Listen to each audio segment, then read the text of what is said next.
While thousands came out to support the president and praise him for getting these Americans home, the mainstream media did not seem to agree. Take a listen. This success in the foreign policy field might be enough, to distract attention away from the Robert Mueller investigation into Russia. He's clearly very keen to get a win out of this. He has a complete incapacity for human empathy. And if nothing else, he knows how to get a lot of publicity, how to bleed a lot of drama. It's about Donald Trump. It's about the ratings. So why won't the media give President Trump any credit? Here to weigh in is the president of District Media Group, Beverly Hallberg. Beverly, thanks so much for being here. And maybe I'm naive, but that was such an American moment.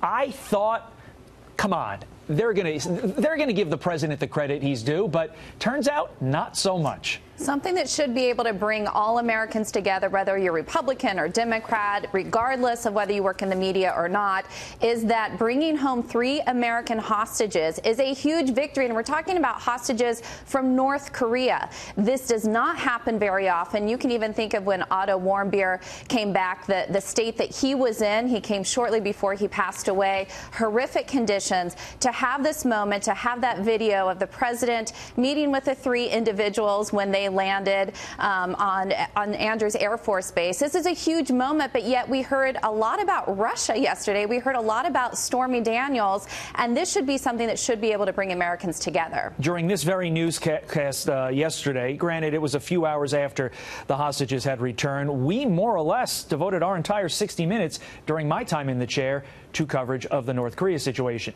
Flash forward to the evening news. Let's show you these numbers. NBC, 2 minutes and 20 seconds. ABC, 3 minutes. CBS, 2 minutes and 5 seconds. Then there's MSNBC total primetime coverage yesterday. Again, this is from 8 to 11 p.m. on what is arguably, or not really even arguably, it was the biggest story of the day. A total of 30 seconds. At some point, isn't there some disingenuousness on their part? This is a major American story. Absolutely. And by the way, this isn't just about the hostage release. This is also about the possibility of saying that North Korea is going to get rid of their nuclear program. We had the meeting set up, which is going to now happen on June 12th.